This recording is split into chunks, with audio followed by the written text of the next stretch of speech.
Let's get started, man. We got Omarion Hampton, second, third round draft capital. Najee Harris, the current 1A, 1B, we don't really know what his role is going to be. He has one functioning eyeball. 4th of July, firework incident. We don't want to talk about it too much. Omarion Hampton has taken over this backfield. He's been the main guy in camp. Offensive coordinator Greg Roman is a run-first guy. Last year, they were 4th lowest in pass attempts, so this is a team that wants to run the ball. Omarion Hampton is an elite running back prospect, man. He has a good quarterback. He has a good offensive line. He's got the first-round draft capital. It's a run-first offensive coordinator. He is set up for success, man. He's 6 foot, 220. Burst score is top tier. His comp is Jonathan Taylor. I've talked about Omarion Hampton in a lot of videos. We're not going to harp too much on him. But basically, he's in the exact Rachaad White, Bucky Irving situation as last year. And even if Najee Harris does come back, at the end of the day, he was still a very inefficient running back, just like Rachaad White, right? And then you got Bucky Irving, which is Omarion Hampton in this situation. He's got more juice, more draft capital, even though he's going in the second round, which I think is just a testament to the fact that people really trust him and that they trust he's going to take over this backfield and that the situation is so perfect for a guy like Hampton to produce. I think he's a smash play. I'm not saying he's a league winner, but I'm also not saying it, man. I think in the second, third round, he's just moving up ADP at this point, but I think he's going to be absolutely phenomenal, especially the second half of the season. We're going to be looking back at Omarion Hampton and being like, damn, dude, we should have been drafting him even higher because Najee Harris is butt cheeks. He is kind of really inefficient, just not a very good running back at this point in his career. Next up, a sleeper who might be even more explosive than Omarion Hampton. Another player that I've talked about quite a lot in this offseason, it is Bhayshul Tuten, one of the most athletic running backs we've seen in many years, man. 90th percentile in breakaway rate, yards after contact, elusive rating. Dude is just such a phenomenal athlete. He's already shown us potential in training camp in the preseason. The problem is that he's sitting behind Tank Bigsby. He's sitting behind Travis Etienne. The team reportedly is trying to shop one of them. It could be Travis Etienne. It could be Tank. Bhayshul Tuten, either way, his role is secure. He's going to be on this team. This coaching staff went after him in the draft. I just want you guys to remember, man, Bucky Irving last season became a thing because of Liam Cohen, who was the offensive coordinator for the Tampa Bay Buccaneers. Liam Cohen's now the head coach for the Jaguars, and he's going to be calling plays. This is the sequel, bro. The writing's on the wall. It's literally deja vu with Bhayshul Tuten. It's the same exact situation, except Bhayshul Tuten's actually even more explosive, even quicker, even more of a weapon. One small con about Bhayshul Tuten that just is a little bit concerning is that he didn't really run from under center. It was mostly shotgun, but I think that's fixable. I think you can teach him that. I think that it's something that you can make him learn. At the end of the day, you can't coach juice. You can't coach somebody with that type of speed, right? They can't be learned. Bhayshul Tuten is just such a phenomenal athlete. I think he's somebody that you can get him so late that you can pretty much shotgun Tank Bigsby and Bhayshul Tuten in like the 11th plus round and just see what happens with both of them, right? If he gets touches, man, if Bhayshul Tuten gets onto the field, he's going to steal this job. He's going to have so much juice. He's going to have so much big play potential. I think it's just a matter of time. By the end of the season, Bhayshul Tuten could be a legit bona fide starter. He could be getting like 10 to 15 touches alongside Tank or alongside Travis Etienne, whoever they do decide to keep.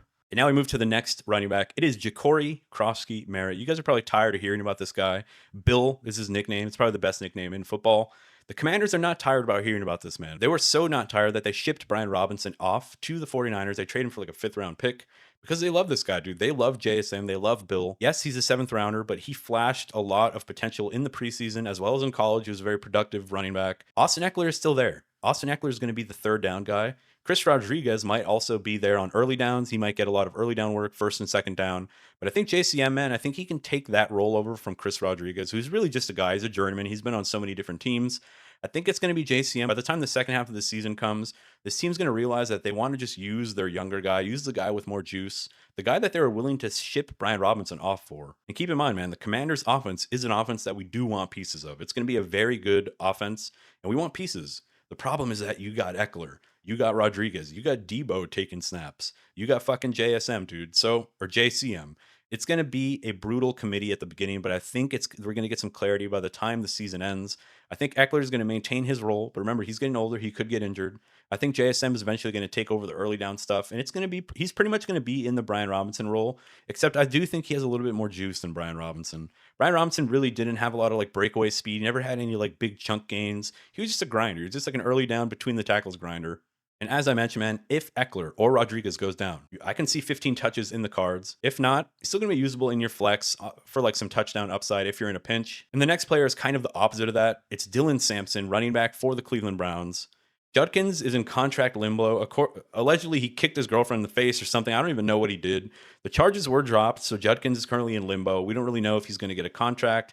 I saw a rumor that he might even go back to college football. I don't think that's going to happen. Jerome Ford, who's kind of like the 1A at the moment, or like they see him as like the lead back. He's kind of just a guy, not necessarily. He's a little bit better than just a guy. Dylan Sampson, bro, in college, 22 touchdowns, 1,500 yards in his last season at Tennessee. He's very explosive, and he has a three down skill set, so he can actually catch the ball. He's great at receiving. People think he's just a scat back, like he's just going to be a receiving back, but I think that's misplaced, man. I think he's a lot better than that. I think he could be an early down guy as well. And if Jerome Ford just doesn't work out, if this Cleveland Browns team is just struggling so much, they can't do anything on the ground, they're losing games, Joe Flacco gets benched, they're probably going to want to see what they have in Dylan Sampson as well. And I think he's just going to take this backfield over, similar to JCM, except I think Dylan Sampson actually has like 3 down workload in his future. I think that if he takes the backfield from Jerome Ford and Quinshon Judkins just doesn't figure it out, then it is wheels up. Now, here's the caveat, bro. I do want to say this, is that if Judkins signs, I hear people say on Twitter that he should be up to speed by like week 4, that's when Quinshon Judkins should return to his like full-time role. But I still think that out of these 2 running backs, Dylan Sampson is still going to retain some value, right? He can still be a 3rd down back. It can be Judkins and Sampson together with leading this backfield. I think if someone were to get Thanos snapped out, it would be Jerome Ford, because Judkins is essentially in the Jerome Ford role, or Ford is in the Judkins role at the moment. So if you're in any type of deep league, my advice is to get both Sampson and Ford, because then you can pretty much ensure that you're going to have some production at the beginning of the season, because either way, whatever happens with Judkins, you're going to have some startable guys late in your drafts, and every win matters in fantasy football. So if you can steal like 3 or 4 wins early in the season because you have these 2 dudes so late that are like starting running backs essentially, I think you're in for a good time. You guys might be asking yourself, why is RJ Harvey not on the list? Why is Kaleb Johnson not on the list?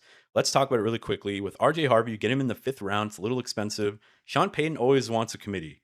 Even with Alvin Kamara in his early seasons with the Saints, Alvin Kamara was fucking him, dude. He was the GOAT as a rookie. He was so fucking good. And even then, Sean Payton still had a committee.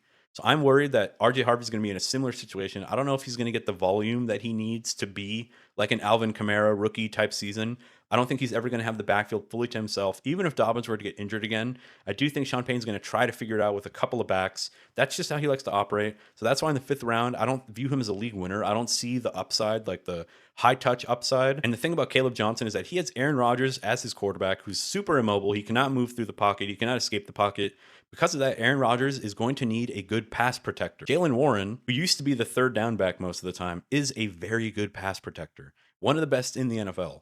So I think it's going to be a situation where Rodgers doesn't want to get sacked. He doesn't want to get injured again. He doesn't want Kaleb Johnson on the field in pass protection because he's going to be worried he's going to be getting sacked. I can already see a situation, man, where Rodgers gets lit the fuck up, looks over at the sideline, is like, get this motherfucker out of the game, dude. Put Jaylen Warren back in.